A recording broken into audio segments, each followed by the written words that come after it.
Hello everyone, good morning. আশা করি তোমরা সবাই ভালো আছো। আমিও খুব ভালো আছি। আবার একটা নতুন ব্লগে তোমাদের ওয়েলকাম। তো আজকে হচ্ছে মার্চের 1 তারিখ, আর হচ্ছে আজকে আমার ছোটদি ভাইয়ের জন্মদিন। তো ব্লগটা কন্টিনিউ দেখতে থাকো, আশা করি তোমাদের খুব খুব খুব ভালো লাগবে। দেখো, এদিকে বদ্দি ভাই রান্না করছে।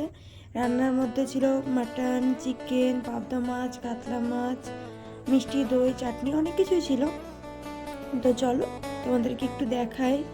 আর সত্যি কথা বলতে আমার দুটো দিদি খুব সুন্দর রান্না করে।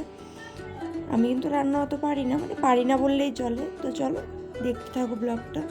এ দেখো, এদিকে দিদি হচ্ছে মশলাটা কষিয়ে নিচ্ছে, এখানে পাবদা মাছ রান্না করবে বলে। আর এই দিকে রান্না করছে যে চিকেনটা। আর দিদির হাতে চিকেন কি বলবো, দারুণ, দারুণ এক কথায়। তো রান্না বান্না শেষ। এদিকে দেখো দিদি সব কিছু সাজিয়ে দিয়ে দিয়েছে দিদিকে খাওয়ার জন্য। তো তোমাদেরকে একবার দেখিয়ে দিলাম। এই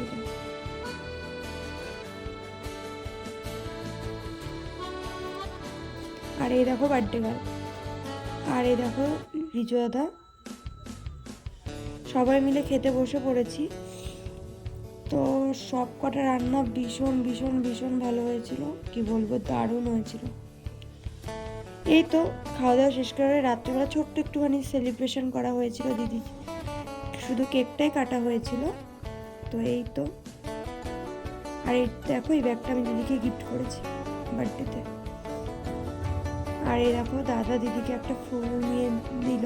আর ভালোবাসা মানুষের থেকে ছোট্ট একটু কিছু ফুল পেলেও মনটা অনেক হ্যাপি হয়ে যায়, তাই না বলো? এই দেখো, তো এখন কেকটা কাটা হবে। চলো তোমরা সবাই ওকে উইশ করে দিও। এই দেখো, তো দিদি এখানে কেকটা কেটে নিচ্ছে।